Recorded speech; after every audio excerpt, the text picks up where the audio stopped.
ములచింతపల్లి చెంచు తాండాలో ఈశ్వరమ్మ అనేటువంటి మహిళపై నలుగురు వ్యక్తులు చెంచు వాళ్ళు ఇతరులు కూడా ఉండి దాష్టీకం చేయడం జరిగింది. చాలా కిరాతకంగా భయంకరమైనటువంటి అంటే ఆటవిక దశలో జరిగినట్టుగా దుర్మార్గంగా ప్రవర్తించారు. ఆ రోజున నా దృష్టికి రాగానే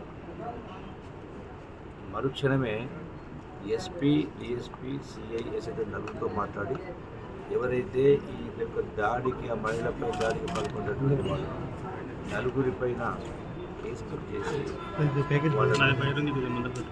జైలు పంపడం జరిగింది. అంటే కళంకం, మానవాళ్ళకే కళంకం చాలా జరుగుతూ ఉంది. దుర్మార్గం వాళ్లకు 100% శిక్ష పడేటువంటి కార్యక్రమం జరుగుతుంది. రెండవది ఆ యొక్క ఈశ్వరమ్మ కుటుంబానికి ఇంకొకరి దగ్గర పనిచేయాల్సిన పరిస్థితి రాకుండా ఆల్రెడీ వాళ్ళకు ఒక 2 ఎకరాలు ఉంది.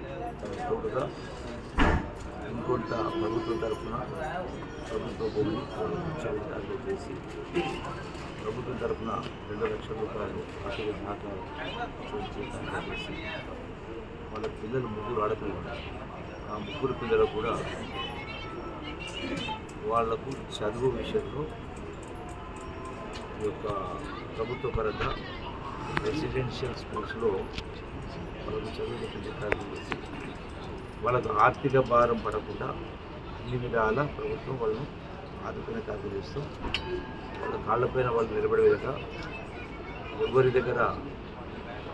ఎవరి కాళ్ళు పట్టుకోవాల్సిన అవసరం లేకుండా సొసైటీతోటి పైకి వచ్చే విధంగా అన్ని విధాల సహాయం ప్రభుత్వం ప్రభుత్వం చేస్తాం.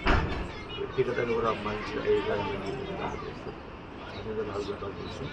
ఇటువంటి దారుణాలు ఎక్కడ జరిగినా జరిగినా ఖచ్చితంగా ఆ దాడులకు పాల్పడిన వాళ్ళపైన కఠిన చర్యలు చట్టపరంగా అన్నీ కూడా ఏది కూడా స్పేర్ చేయకుండా ఎటువంటి రాజకీయాలకు అవకాశం ఇవ్వకుండా ఎవరైనా ఎంతటి వారైనా 100% శిక్షించే కార్యక్రమం జరుగుతుంది. ఇందులో ఎవరైనా కూడా ఉపేక్షించేటువంటి సమస్య ఉండదు.